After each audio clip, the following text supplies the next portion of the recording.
el candidato del Partido Nacional, Juan Orlando Hernández, seguido de sus más cercanos colaboradores, encabezó una nutrida marcha denominada Marcha por la Verdad,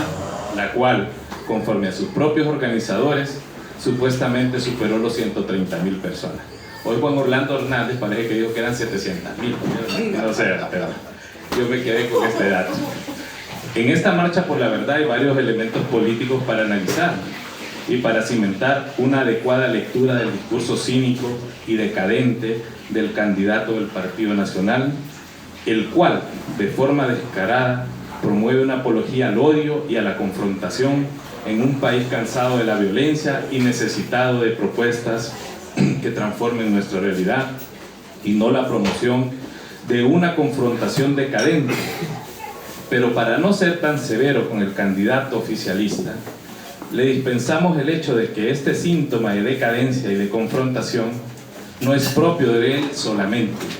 sino de toda la superestructura política tradicional del Estado de Honduras. El cínico discurso mantenido desde hace mucho tiempo por el candidato nacionalista y presidente del Congreso Nacional, Juan Orlando Hernández, el cual insiste de forma eufemística denominar crisis política a lo que todo el mundo conoció como golpe de Estado, es una muestra vital de su trastorno de personalidad y de responsabilidad frente a los hechos históricos del país, pretendiendo responsabilizar a otros de sus propios actos y de manipular su participación directa con el golpe de Estado el 28 de junio de 2009,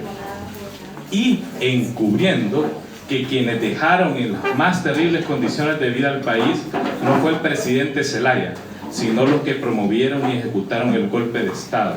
ya que, como dice Manuel Zelaya Rosales, él no dejó ni entregó ningún poder, porque a él se lo arrebataron, es decir, que entre ellos mismos entregaron la banda golpista del poder. Hoy grandes amenazas, advirtió Juan Orlando Hernández en parte de su discurso, pero esta generación, continuó, encarará la batalla contra la violencia y contra aquellos que quieren seguir con el enfrentamiento y la confrontación, porque a este grupo de la izquierda radical no le importa Honduras, solo le importa destruir. Este discurso virulento, cargado de mucho odio hacia la población hondureña, es gravísima para la precaria estabilidad social del país, porque no solo se expela odio hacia la oposición política, sino también transmite odio a sus propios simpatizantes, creando en el imaginario popular del pueblo nacionalista, el cual es completamente falso, el inicio de una batalla fanática contra un enemigo que no existe y que seguramente se encuentra en las mismas condiciones de pobreza que la mayoría del pueblo nacionalista. Hablamos de gente trabajadora y humilde como lo es el pueblo en resistencia, incluso una violencia que puede alcanzar al mismo pueblo confundido y crédulo, pero también humilde del Partido Liberal. En este lamentable y fogoso discurso del candidato nacionalista se mostró nuevamente su verdadera intolerancia a otras formas de pensamiento político que no sean las suyas. En más de 6 ocasiones se refirió al Partido Libertario y Fundación y a Manuel Zelaya Rosales como la izquierda radical, como si esto es algo malo, por lo cual es importante detenerse un momento con el análisis y concepción de esta frase y explicar que el origen de los términos de izquierda y derecha son más fortuitos que ideológicos y que son expresiones políticas ya clásicas y plenamente aceptadas desde hace más de 200 años, ya que nacen con el proceso revolucionario francés de 1789, su Asamblea Nacional Constituyente que produjo finalmente la democracia burguesa y las réplicas de democracia burguesa que conocemos en la actualidad en todo el mundo. Fue tan aleatorio el origen de estos términos que simplemente se determinó por dónde las diferentes fuerzas políticas se sentaron en la Asamblea Nacional Constituyente, unos a la derecha y otros a la izquierda. A la derecha del presidente de la Asamblea se sentaron los girondinos monárquicos y conservadores que pretendían continuar con las mismas estructuras existentes y sin permitir la participación de los pobres en elecciones,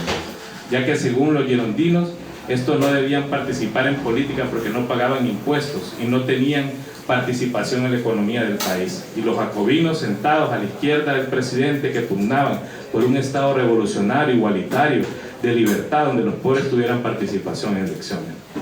Como podemos observar, Estos exabruptos del candidato nacionalista denotan, además de su intolerancia, su precaria formación en política, pues si tuviera un panorama general e histórico de la política a nivel nacional, no se dedicaría al ataque con odio hacia la izquierda, ya que incluso esta nunca ha gobernado Honduras. Y como dice un escritor panameño, aunque solamente fuese por razones de elegancia, habría que ser de izquierda, pues como ignorante y mala, la derecha es fea. Respecto a la palabra radical, hay que decir que esta palabra se encuentra formada etimológicamente a partir del latín radix, radicem, raíz, y se refiere a aquello que pertenece a la raíz, que tiende a ella en sentido directo figurado. Un ejemplo de cirugía radical es aquella que arranca el mal de raíz, verbigracia, un tumor cancerígeno, y que a veces es necesario extirpar hasta un órgano entero o un miembro del cuerpo. Hoy que tenemos un contexto amplio de la frase izquierda radical, con la cual el candidato oficialista cree insultar en nombrar al Partido Libertad y Refundación, a su militancia, a Manuel Zelaya Rosales y a nuestra máxima líder y candidata, Xiomara Castro de Zelaya, se equivoca por lo siguiente. Si hay una postura política consecuente en la actualidad, es precisamente la de Libre, la cual con mucha responsabilidad y tolerancia invita a todos los hondureños a ser partícipes de nuestros cambios y a combatir el histórico subdesarrollo económico, político y social que se vive en Honduras, y que personalmente creo solo con medidas radicales y desinteresadas, altamente democráticas y con la participación de todo el poder hondureño, podemos revertir los actuales estados de miseria y criminalidad que vivimos en Honduras. Ejemplo: en 3 años de gobierno del Partido Nacional, en el cual Juan Orlando Hernández es presidente del Congreso Nacional, se han cometido 20.000 asesinatos, es decir, un hondureño asesinado cada 76 minutos, 19 asesinatos diarios, un promedio de 576 homicidios mensuales, declarándose dolorosamente a nuestro país como la capital mundial del crimen, y que conforme a la Organización Mundial de la Salud, Honduras vive una epidemia de homicidios. Es decir, en la presente administración nacionalista